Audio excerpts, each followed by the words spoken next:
بابے نے لمبا سا سانس لیا اور بولا، کاکا تم چاہتے کیا ہو؟ میں نے عرض کیا کہ واقعی آپ کو سونا بنانا آتا ہے؟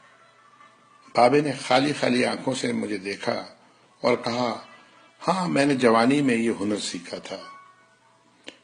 میں نے عرض کیا کہ کیا آپ مجھے یہ نسخہ سکھا سکتے ہیں؟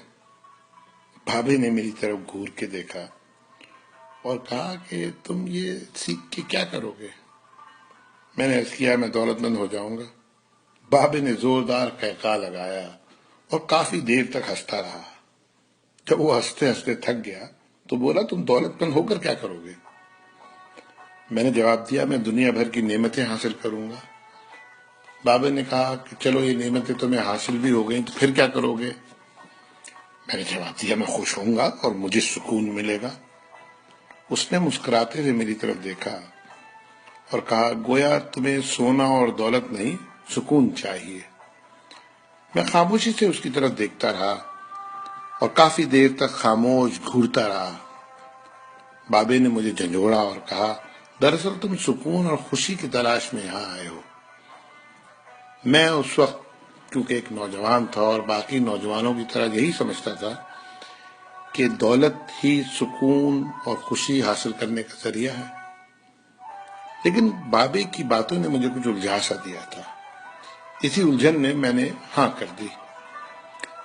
بابے نے ایک لمبا قہقہہ لگایا اور پھر دیر تک ہنستا رہا اور کہا، کاکا میں تمہیں سونا بنانے کے بجائے انسان سے بندہ بنانے کا طریقہ کیوں نہ سکھا دوں؟ میں تمہیں دولت مند ہونے کے بجائے پرسکون اور خوش رہنے کا گر کیوں نہ سکھا دوں؟ میں خاموشی سے اس کی باتیں سنتا رہا، حالانکہ مجھے ابھی کچھ سمجھ میں نہیں آ رہا تھا۔ اتنے میں بابا بولا، انسان کی خواہشیں جب اس کے وجود اور عمر سے لمبی رہتی ہیں وہ اس وقت تک انسان رہتا ہے۔ تم اپنی خواہشوں کو اپنی عمر اور وجود سے چھوٹا کر لو، تم سکون بھی پا جاؤ گے اور خوشی بھی۔ اور جب تم خوشی اور سکون پا جاؤ گے تو تم انسان سے بندہ بن جاؤ گے۔ مجھے بابے کی باتیں بالکل سمجھ میں نہیں آ رہی تھی اور بابے نے میری یہ پریشانی بھانپ لی تھی۔ بابا بولا، تم قرآن شریف پڑھو۔ اللہ تعالیٰ نے خواہشوں میں لتھڑے ہوئے لوگوں کو انسان کہا ہے اور محبت میں رنگے ہوئے آزاد لوگوں کو بندہ۔ دنیا میں کتنے انسان آئے اور بہت دولت کمائی، بڑی عمارتیں بنائی، کیا وہ سب ساتھ لے گئے تھے؟ کیا سب وہ خوش تھے؟ تم بھی کیا خوش ہو؟ پھر بابا خود ہی بولا، نہیں، جب تک تم تانبے سے سونا بنانے کے چکر میں اور خپ میں مبتلا رہو گے اس وقت تک خوشی سے دور بھاگتے رہو گے اور بھٹکتے رہو گے۔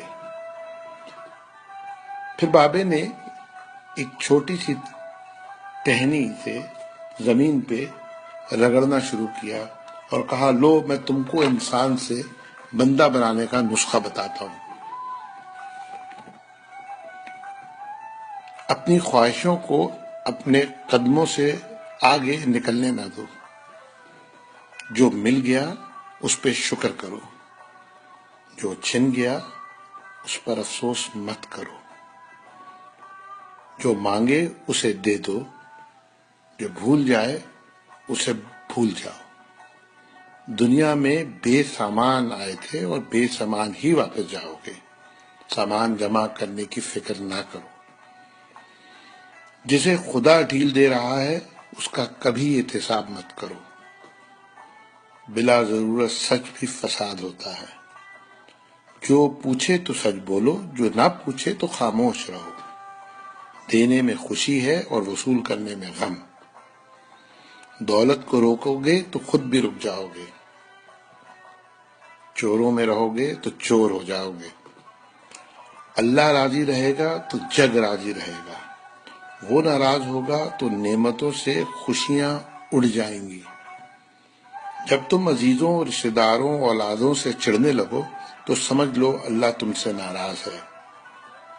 جن سے تمہیں نقصان پہنچا ہو اور مزید نقصان پہنچنے کا اندیشہ ہو ان سے کنارہ کشی کر لو، ان سے بدلہ لینے کی فکر نہ کرو، کیونکہ سب سے اچھا بدلہ اللہ کا ہے۔ جب تم اپنے دشمنوں کے لیے اپنے دل میں رحم محسوس کرو تو سمجھ لو تمہارا خالق تم سے راضی ہے۔ ہجرت کرنے والے کبھی گھاٹے میں نہیں رہتے۔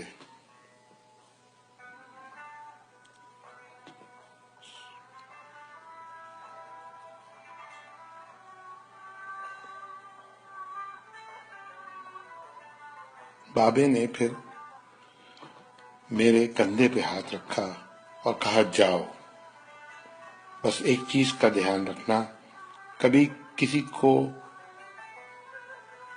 خود سے نہیں چھوڑنا، دوسروں کو فیصلہ کرنے کا موقع دینا، یہ اللہ کی سنت ہے۔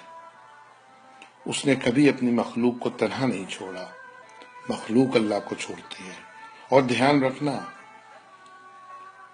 جو جا رہا ہو اسے جانے دینا، جو واپس آ رہا ہو اس کے لیے اپنا دروازہ کبھی بند نہ کرنا، یہ بھی اللہ کی عادت ہے۔ وہ واپس آنے والوں کے لیے اپنا دروازہ ہمیشہ کھلا رکھتا ہے۔ تم یہ کرتے رہنا، تمہارے دروازے پہ ہمیشہ میلہ لگا رہے گا۔